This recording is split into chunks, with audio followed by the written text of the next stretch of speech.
Hello everyone, welcome back channel Pemulung.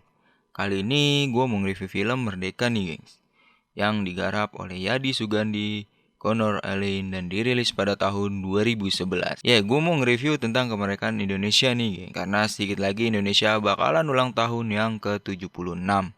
Dirgahayu Indonesia, tetap jangan bergerak kalau masih digerakkan. Oke, seperti biasa, sebelum masuk ke pembahasan, alangkah baiknya kalian dukung channel ini dengan cara kalian subscribe, like, komen, dan juga share.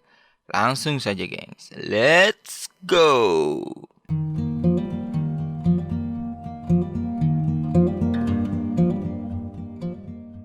Cerita berawal dari kompeni Belanda sedang lomba memukul biji kuda. Sebelumnya kita masuk ke perkenalan tokoh dulu. Ini adalah Thomas, dia tentara negara Indonesia atau kita sebut sebagai TNI. Thomas ini tidak bisa menulis maupun membaca, tetapi dia mempunyai cinta yang sangat besar kepada si Senja. Nah, Senja ini adalah warga lokal sekaligus pacarnya si Thomas. Dia ikut berperang untuk kemerdekaan bersama Thomas dan lainnya. Dan ini adalah Marius, dia pemabuk namun tentara juga. Dia seringkali melakukan hal-hal konyol, dan dia punya kesayangan yang bernama Hilda. Hilda ini adalah senjata andalannya. Ini adalah Dayan, dia tentara negara Indonesia juga. Dayan ini tidak bisa berbicara, ya dia bisu atau kita sebut sebagai gagu lah. Ini adalah Kapten Amir. Kapten Amir memiliki seorang istri yang sedang hamil. Sebenarnya dia tidak mau menjadi tentara karena selalu meninggalkan istrinya sendiri.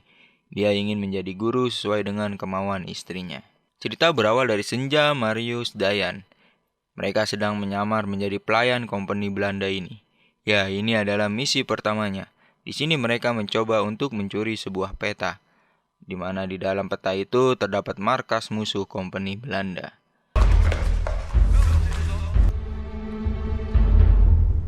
Dayan mencoba mengulur waktu dengan menumpahkan air putih ke kompeni tersebut.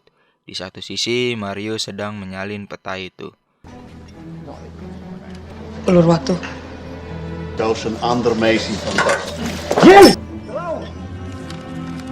Thomas dan Kapten Amir sedang memantau mereka dari kejauhan dengan sebuah sniper burung.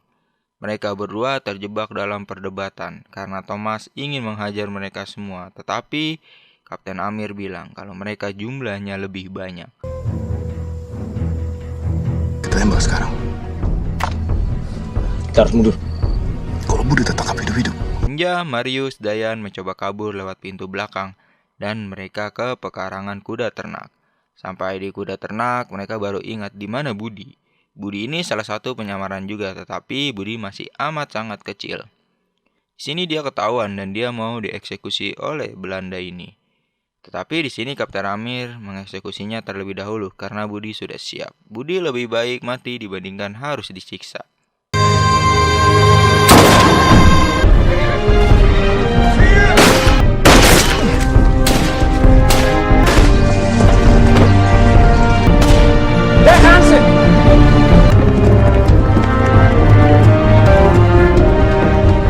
Scene berpindah kalau mereka ini semua harus beristirahat dan kembali ke keluarga mereka masing-masing.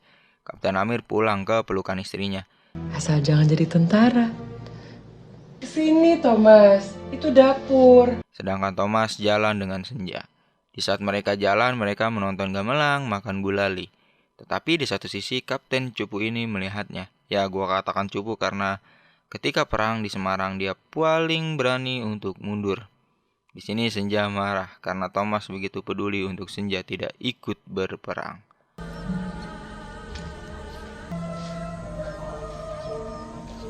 Lihat apa yang kita dapat.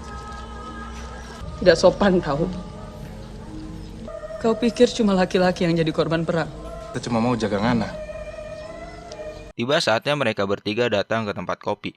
Tetapi ada pelayan di situ. Ya, tempatnya para tentara untuk menghibur diri setelah mereka berperang. Di sana mereka berbincang. Ketika mereka berbincang dan ngeledekin si Thomas yang baru datang ini, Marius mengajarkan bagaimana memenangkan hati wanita. Maafkan saya. Hadapi perempuan, bos. Tinggallah Thomas dan Dayan di meja itu. Kapten Cupu ini mendengar Dayan berbicara. Lalu kapten ini ngeledekinnya. Di situ terjadi baku hantam dengan kapten tersebut. Thomas dan kawan-kawan menang, kemudian terdengar suara sirine. Kapten Sofwan. Waktu itu Ngana ada di perang Semarang. Belanda menyerang dengan kekuatan besar. Berani untuk mundur. Hadiah untuk Ngana. Mudah, cocok untuk Ngana.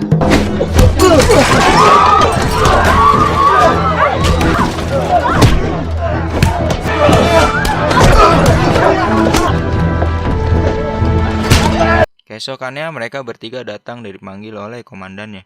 Di sini komandan sedikit memarahi dia. Tidak lama Kapten Amir datang dan meminta maaf atas perbuatan anak buahnya. Tetapi bukannya tambah marah karena perbuatan bawahannya Kapten Amir, komandan ini justru mengapresiasi karena Kapten Cupu itu harus dapat pelajaran. Scene berpindah ke penampungan di mana tempat itu amanat dari Bung Karno untuk menampung rakyat yang kena korban perang. Di sini Thomas mengingat kalau ada pengkhianat orang Indonesia yang jadi ketek kompeni Belanda. Mereka ditugaskan untuk membunuh pengkhianat itu. Tetapi Kapten Amir menolak karena dia menjadi tentara bukan untuk membunuh melainkan memperjuangkan kemerdekaan Indonesia. Kapten Amir melepas semua rencananya dan menolak misi dari komandan itu. Dia itu penjahat perang. Kalau memang itu yang diperintahkan, saya menolak. Ini perang yang kotor, Kapten. Dayan menghadangnya tetapi tidak berbuah hasil. Tetap saja, Kapten Amir kuat pada pendiriannya yaitu ingin menjadi guru sesuai dengan apa kata istrinya. Kapten Amir pulang ke pangkuan istrinya. Tetapi di satu sisi Dayan, Marius, Senja, Thomas mereka berangkat menaiki kapal nelayan. Kapten Amir menjadi seorang guru. Ketika dia menjadi guru, dia selalu berpikir di benaknya kalau dia ingin memperjuangkan kemerdekaan Indonesia. Didukung dengan suatu murid yang ingin menjadi tentara, karena dia ingin menembaki seluruh kompeni Belanda. Tentara Pak, melawan Belanda. Di kapal, Marius menjelaskan kalau dia mempunyai kesayangannya yang bernama Hilda. Hilda ini adalah senjata yang amat sangat berat. Kau cuma mampu mendengar desahan. Tidak lama ketika Kapten Amir berbicara dengan istrinya, dia diizinkan untuk pergi menyusul mereka. Kapten Amir menaiki GT ke sana. Di satu sisi, Dayan, Marius, Senja, Thomas mereka diserang oleh kapal Belanda. Ketika mereka mau balik menyerang, justru mereka dikhianati oleh kapal nelayan itu. Karena nelayan itu lebih banyak dibayar oleh Belanda dibandingkan oleh mereka. Di sini mereka melompat ke dalam laut karena kapalnya sudah. Orang-orang itu sudah bayar kami lebih banyak.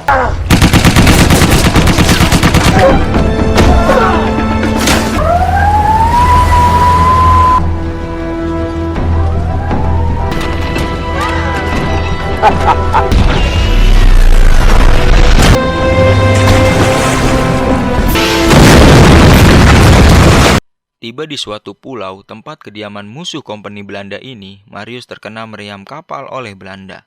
Dia pingsan, dia bangun langsung mencium senja. Di sisi lain, Thomas melihat. Jangan lama-lama. Cepatlah kau kejar dia. Mereka berempat melihat mobil dan mengikuti jejak Belanda itu. Ternyata Belanda di dalam rumah itu. Ketika satu orang wanita mau diperkosa oleh kompeni Belanda. Dan di sini dibunuhlah mereka. Tapi Marius tertusuk pisau di dadanya. Di sini Marius dibawa ke suatu kediaman Pak Wayan. Mana dokter terdekat? Tolong kami, Dek. Saya tahu di mana. Tidak ada siapa-siapa. Ketika sampai di kediaman Pak Wayan, di situ sudah ada Kapten Amir. Di sini Thomas nampak kesal karena pemimpin serangan ini adalah dia sendiri. Dan sebelumnya kaptennya adalah si Kapten Amir. Tetapi Pak Wayan menegaskan kalau Kapten Amir diterima kembali dan siap menjadi kapten lagi. Di satu sisi Thomas bilang kalau kita butuh penduduk sekitar untuk melawan Belanda. Mereka mengajarkan dan membunuh pakai bambu maupun senjata.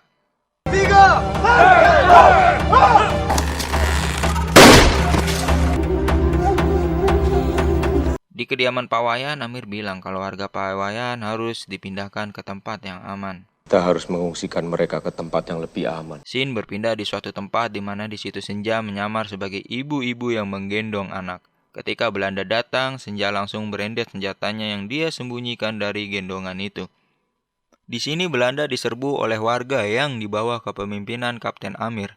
Tetapi dengan pintarnya, di truk prajurit itu Belanda mengganti personilnya dengan boneka. Thomas hampir mengajar si pengkhianat ini. Tidak lama datanglah tank itu dan menembus hingga menghancurkan rumah.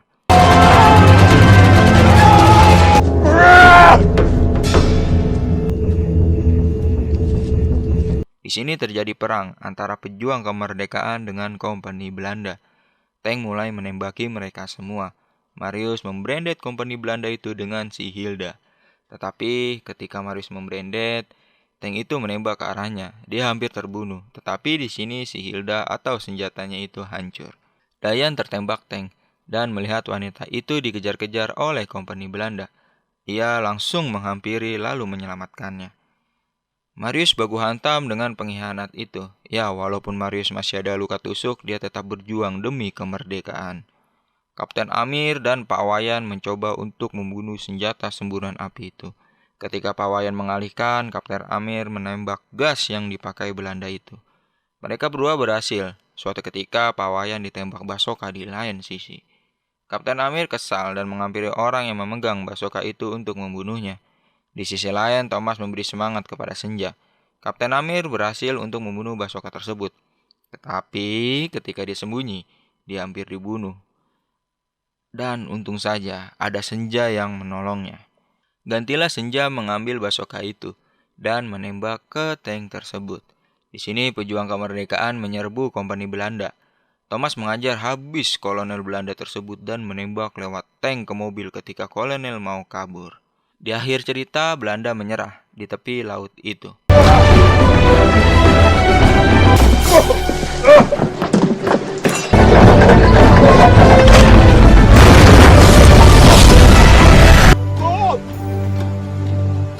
Itulah akhir cerita dari perjuangan kemerdekaan di masa penjajahan. Sekian review film kemerdekaan dari Admin Linglung Dirgahayu RI yang ke-76. Tetap merdeka dan dijauhkan negara Indonesia ini dari segala penyakit. Admin Linglung pamit undur diri. See you next video.